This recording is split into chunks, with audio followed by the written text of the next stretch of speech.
Olá, essa é uma aula que é preparada por um seminário especial Deusas, Corpos e Feminismos, mas ela também vai ser material para outro seminário especial, que é Mulheres, Corpos e Magias.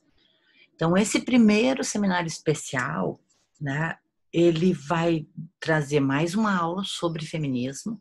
E o que eu vou falar hoje aqui é a problematização inicial que se desdobra a partir de uma questão, né? Como os corpos, então a nossa preocupação central, e aí eu digo nossa, porque esse seminário é construído junto com a Marta Narvaz, que tem toda uma trajetória nos estudos feministas.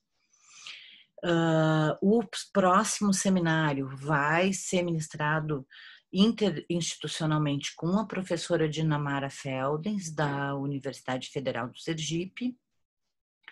E nós estamos pensando como as figuras, as imagens, estas forças que as civilizações e os povos constroem como deuses, tal como o Bergson coloca nas duas fontes da religião e da moral, e depois o conceito de fabulação, que é essa criação de deuses, vai aparecer nos povos, nas civilizações, a partir de práticas oraculares, de práticas mágicas, e como isso produz, né, numa perspectiva guattariana, esquizoanalítica, modos de vida e subjetividades.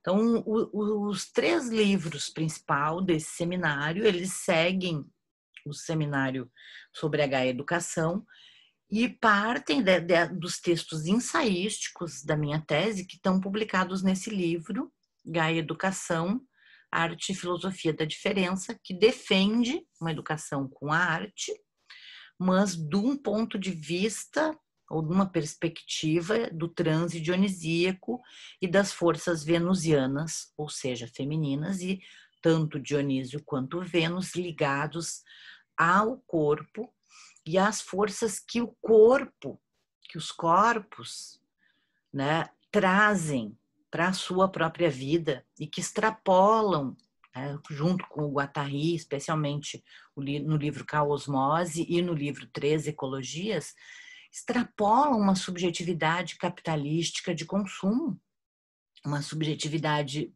estereotipada, padrão, para a criação, né, de outros tipos de força e incorporação destas forças atávicas, né, antigas e que, numa virada epistêmica, né, das próprias pesquisas e de algumas referências, a gente vai procurar entender, né? E aí, para poder entender o que vem a ser esse pensamento mágico que o Marcel Mauss, nesse livro, tá, de 1902, que é Esboço de uma Teoria Geral da Magia, ele vai explicar como um outro tipo de pensamento, né, diferente do pensamento lógico-dedutivo, mas que é um pensamento simpático, um pensamento que se dá por analogia, como a gente vai poder estudar no livro Palavras e as Coisas do Foucault, lá no início, antes da construção de um pensamento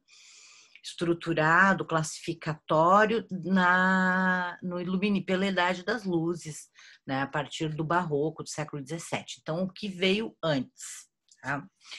Outra referência que vai estar presente no seminário, depois para a gente discutir no encontro síncrono, é esse platô número 10, que está na edição brasileira do Mil Platôs, que é o volume 4, né, traduzido pela Sueli Ronick, que é uma pesquisadora da área da psicologia, que transita também por essas questões, né, especialmente do corpo e do candomblé, como aparece por aqui, né, no Brasil.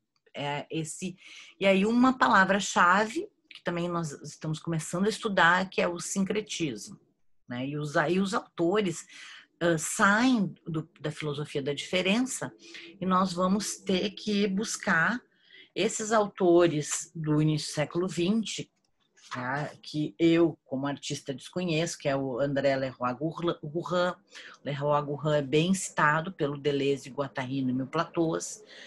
Vou resgatar alguns estudos do Lévi-Strauss, Pensamento Selvagem, que vai mostrar esse tipo de pensamento simpático depois das estruturações do Moos.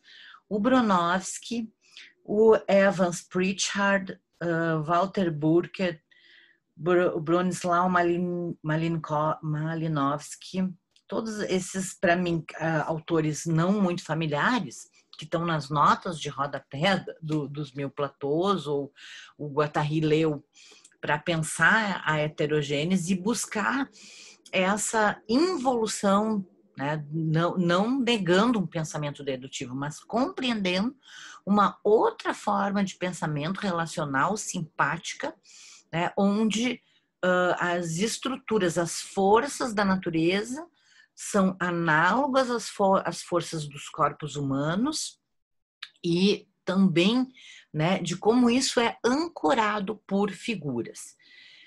Então, como isso é o pensamento do Deleuze, né, que procura nos tirar daquilo do já pensado, ele se junta com a proposição de uma caosmose guattariana, ou seja, de uma imanência entre o caos e o pensamento, para pensar e problematizar um nosso modo de vida. Então, como que se fabula? Então, a questão desse seminário, dessa aula específica, a semana que vem a gente vai gravar, a Marta vai gravar todos os nomes do feminismo e como se fabulam, a gente pode pensar também, todos os tipos de feminismo e inclusive o próprio conceito enquanto criação não deixa de ter um caráter fabulatório, né, para criar um chão no caósmico, onde o pensamento pode se organizar. Então, como nessa matéria de arquivos, que no caso os arquivos que eu vou trazer aqui são baralhos de tarô, de tarôs e baralhos diversos, tá? E é essa a minha demonstração hoje, que vai pensar, né, a questão, a mulher, né, a relação das figuras femininas com aquilo que se cria enquanto deusas ou figuras femininas que vão ser endeusadas, né, e as relações disso com a carne. Eu trago um autor que a única relação feita com o pensamento da diferença é pelo Didi Berman, que é o Aby Warburg, né? Ele é um autor também do início do século XX, contemporâneo desses antropólogos como o Marcel Mauss e o Lerroy-Gourhan, esses do início do século XX, que vão ser depois totalmente desconstruídos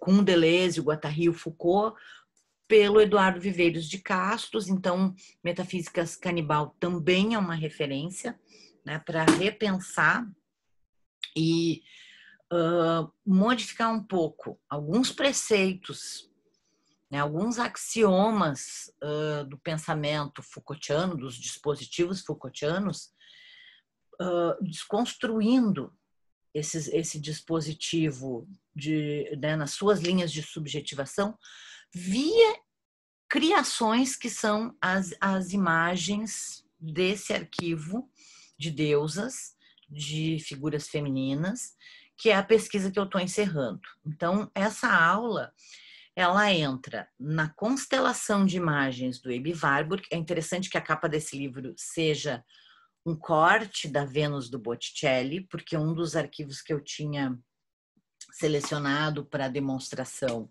é uma apropriação pela Jenny Lyle. Daí eu vou discutir um pouco essas artistas gráficas mulheres, né? A Jenny Lyle para o Tarô do Amor, que é uma figura da primavera do Botticelli para representar o arcano da imperatriz, que seria, né, a figuração de várias deusas todas ligadas à fertilidade, ao nascimento, à gravidez, né, a natureza, o que viceja o alimento produzido pela natureza e, ao mesmo tempo, pelo próprio corpo.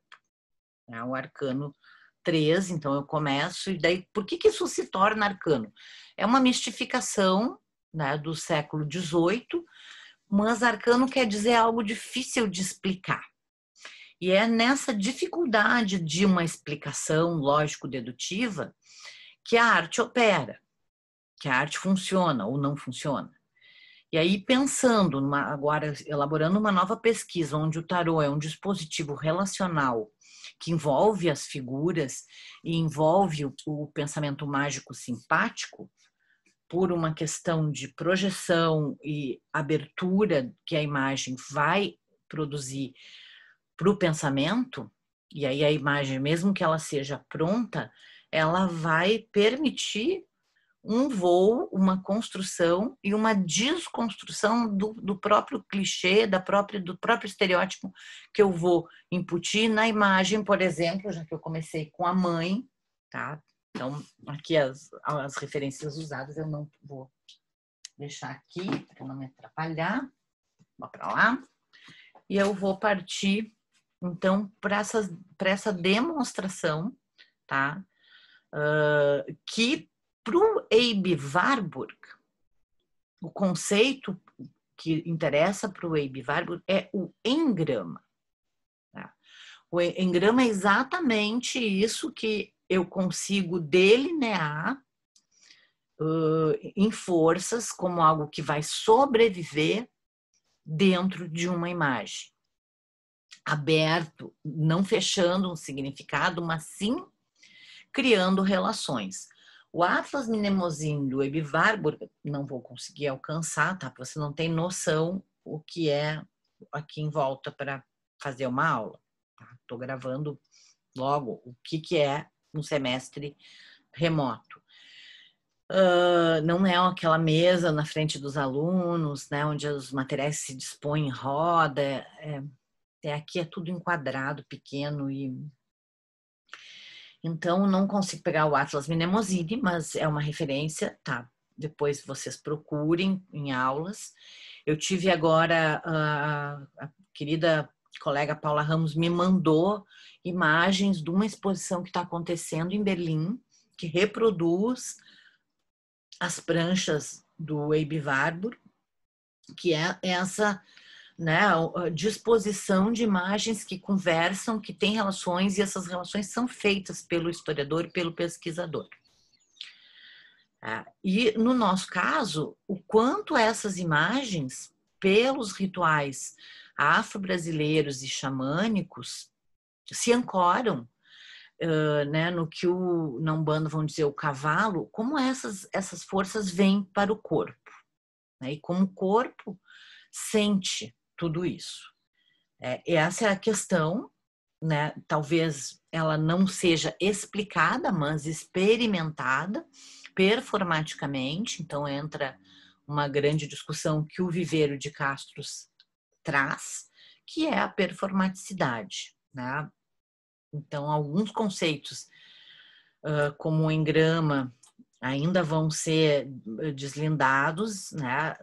Muita relação com a antropologia e com o trabalho etnográfico de campo desses pesquisadores, e aí nós vamos ter um outro problema, que é o deslocamento cultural, né, do pesquisador europeu, branco, homem, lá no início do século XX, que modifica o seu pensamento no contato com esses outros povos e vai revisar, inclusive, os próprios sistemas de pensamento acadêmicos europeus, embora ele também vá mostrar o misticismo, a mistificação, né, de algumas práticas, e aí um texto referente antigo totem como a construção do tabu, embora do Freud tenha um grande avanço no início do século XX em relação à compreensão do que vem a ser um tabu.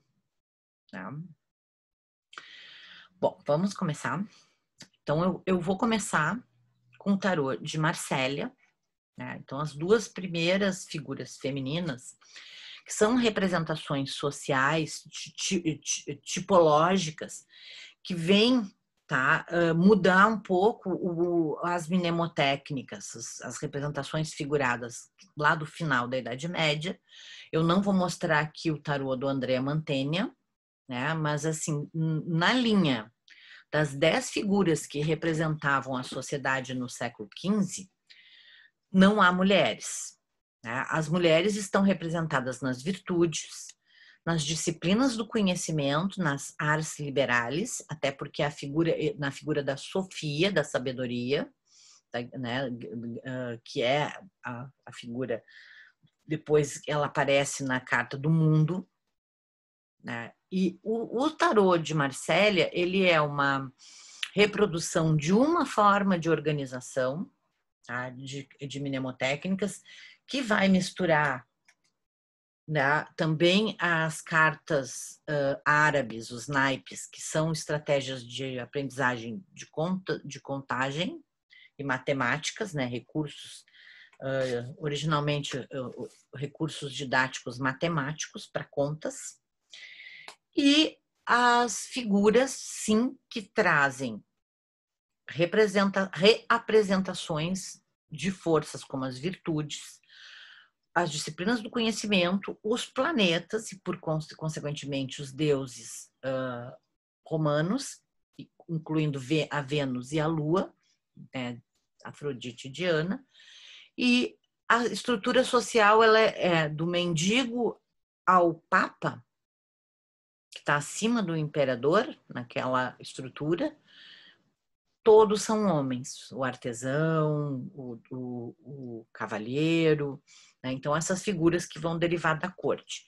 No tarô de Marsella, que já também é a mesma estrutura de um tarô encomendado em Milão, que é o Visconti Sforza, nós vamos ter as duas grandes figuras sociais femininas, que é a papisa e a imperatriz, né? O que depois o Jung vai entender como dois arquétipos femininos: a mãe, a relacionada, a casada e a virgem, né?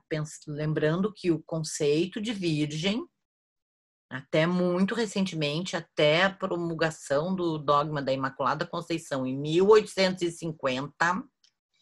No pleno puritanismo vitoriano, virgem é a mulher que não está dependendo, ou não tinha uma, né, uma tutela de um homem. E por isso é a mulher, vocês vão pensar na história da arte, a iconografia de Santana, ensinando a virgem a ler, eram mulheres que, em geral, atuavam em templos e tinham, sim, acesso aos códigos. Então, pela figura da papisa, eu vou baixar a imperatriz, comecei com ela, porque ela é o arquétipo da deusa mãe, né?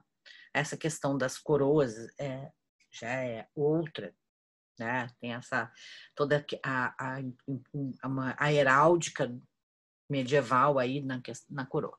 Mas o que nos interessa, por exemplo, é o arquétipo da virgem, que é a mulher que lê. E essa questão de uma mulher que traduz códigos e que sabe ler, né, ela tem uma autonomia, e isso, por muitos séculos na Idade Média, era mágico. Conseguir decifrar números e letras era considerado mágico. E aí a origem etimológica do magistério. Porque o pensamento mágico é a analogia simples. A, um som de A. Né? E eu, pegando assim o início, o que é o magis, né? É uma ligação com a matéria e essa decodificação, né, de algo que é um traço, e um traço é algo mágico que é impresso e que vai criar, né, um significado, e ainda pode fabular toda uma narrativa, uma mitologia, deuses, histórias que vão, né, impregnar modos de vida e valores. E aí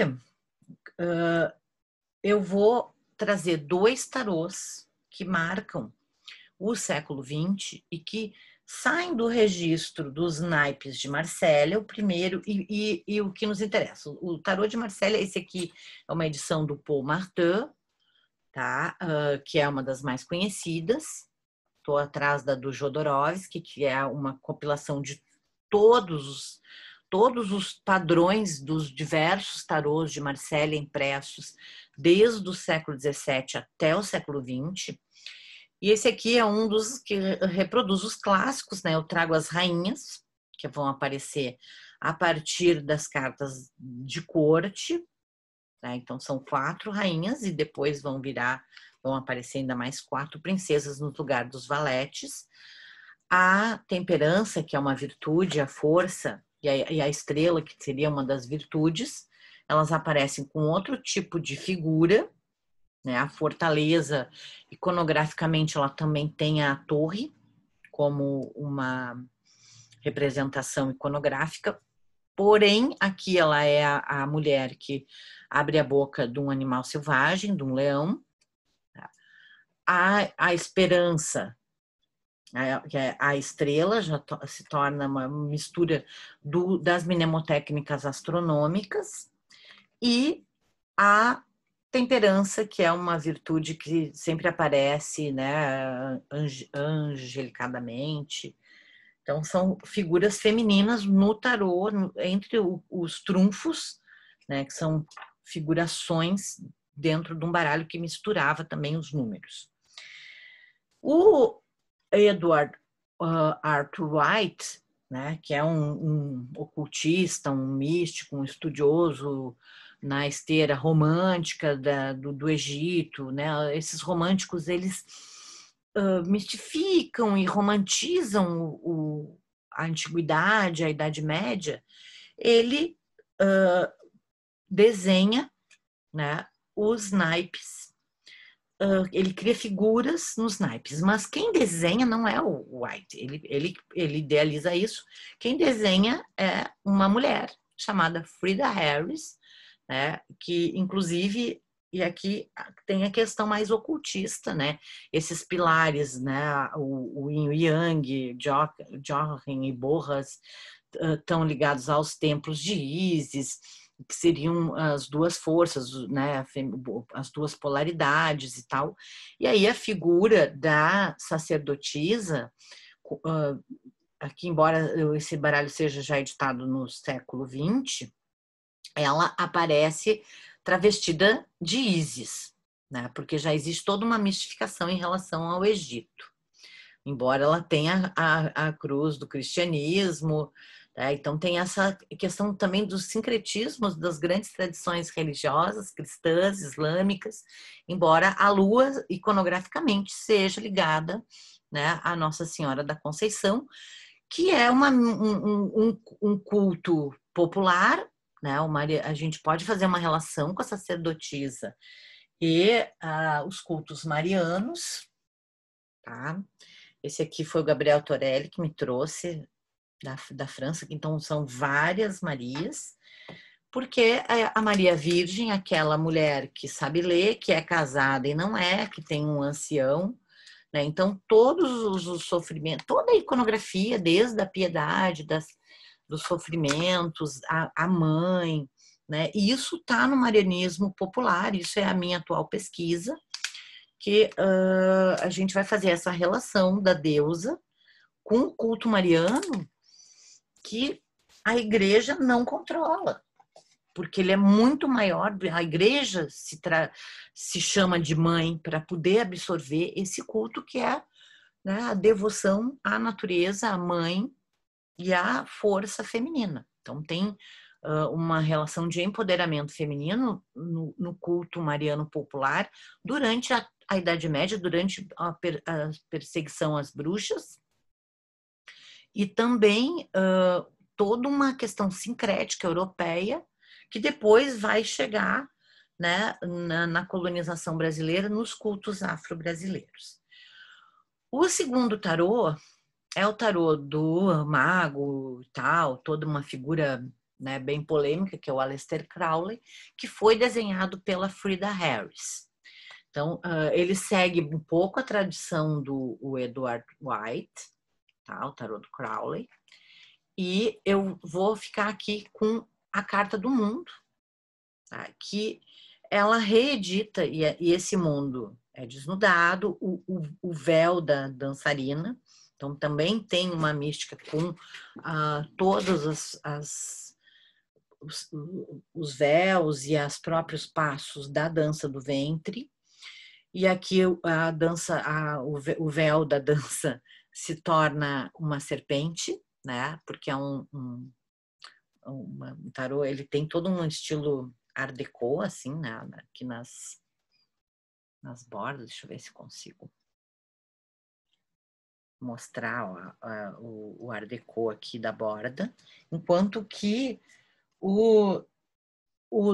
da Pamela Smith, ele tem um traço Art Nouveau. Tá? Então, 2 tarôs desenhados por mulheres. Eu já tinha mostrado a Jenny Lyle, que é uma bricolagem, né, nesse tarô do amor. Que é então, por exemplo, a justiça também seria, né, uma virtude, também é feminina, esqueci dela.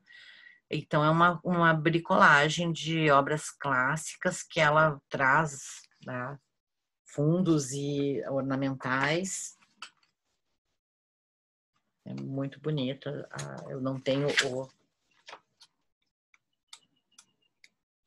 e a estrela, né? Todas ânforas e releituras de obras de arte renascentistas. Então, desses 2 baralhos, nós vamos ter uma tradição que vai se repetindo.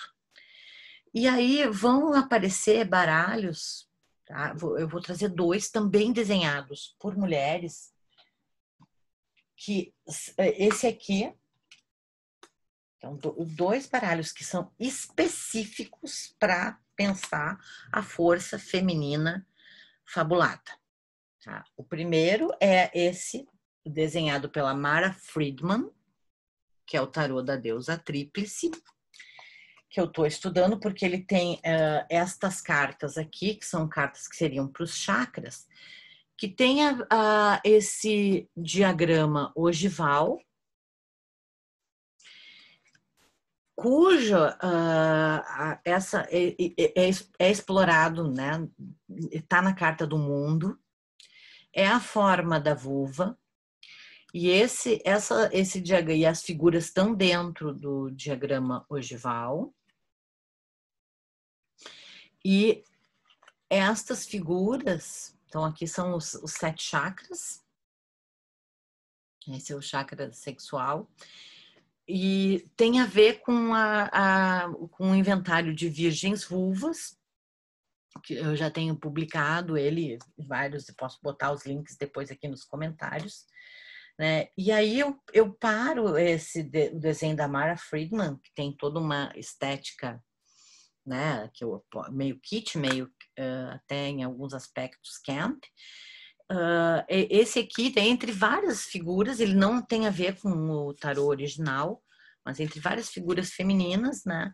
Essa aqui é a passagem número 13, que tem o Espírito Santo, que é um símbolo mariano, que está relacionado ao dogma da Trindade, seria uma força feminina num conceito patriarcal de Deus, né? Esse aqui eu acho interessante,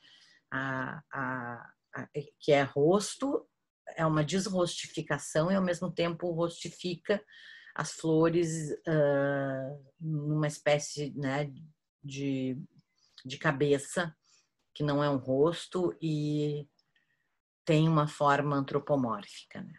Então, só para a gente pensar esse aqui. E depois, o tarô, que é ilustrado pela Ruana Janto, eu estou chamando tarô, né? Como tarô, como isso que é manuseado, mas são figuras, que é um tarô de deusas de todas as culturas, tá? Que se chama o Oráculo da Deusa, que aí, sim, é vendido como um método de adivinhação, né? Aí eu pego a Afrodite, que aí, claro, com os clichês, a pomba de Vênus, a Columba, né? Mas aí nós vamos ter, né, deuses de todas as culturas, ele situa a cultura, né, culturas orientais, as egípcias, né, a própria Oxum iorubana, mas são as mais conhecidas. Essa aqui tem as célticas, tem as gregas, essa aqui, né, Eóster é a própria deusa que vira a Páscoa, né, que está ligada à pureza e tem uma relação com a Perséfone, que vai aparecer também um tarô desenhado por mulheres, por uma mulher, quer dizer, que é o nome dessa desenhista é a Tricia Newell, desenhou em 1988, que é um tarô mitológico, onde a Perséfone, que é a deusa Íster, é a sacerdotisa, aquela que é a rainha dos infernos, né, a que desce ao Hades. Mas aí nós vamos ver o contraste nesse aqui da imperatriz, da Tricia Newell, né, é um tarô idealizado pela Liz Green, que é uma astróloga bem conhecida, né, a imperatriz e a sacerdotisa. Né, os tipos de força, uma do interior, a outra do exterior, dois tipos de... E a rainha de paus, por exemplo, é a Penélope. Ela é relacionada a Penélope, que espera o Ulisses, o rei de espadas. Então, para a gente entender esse arquivo, quais são as questões que o arquivo nos coloca? Né? Como isso é apropriado? De que maneira isso, e aí pensando, né, com os antropólogos, como isso é canibalizado, né, como isso é deglutido para nós pensarmos as questões feministas. E aí eu entro num problema de colonização, que é o tarô dos orixás, porque o meu próximo projeto vai pensar, né, oráculos como dispositivos relacionais. E aí nós vamos ter, por exemplo, esse problema das deusas iorubanas, a Iemanjá. Esse aqui é uma ilustração do Wagner Vargas. E essa Iemanjá, assim como essa Euá, e aí eu poderia pegar o Oxum também, tá, são negras, mas estão extremamente nos seus traços estereotipadas, né? Olhem o nariz e a boca das deusas africanas.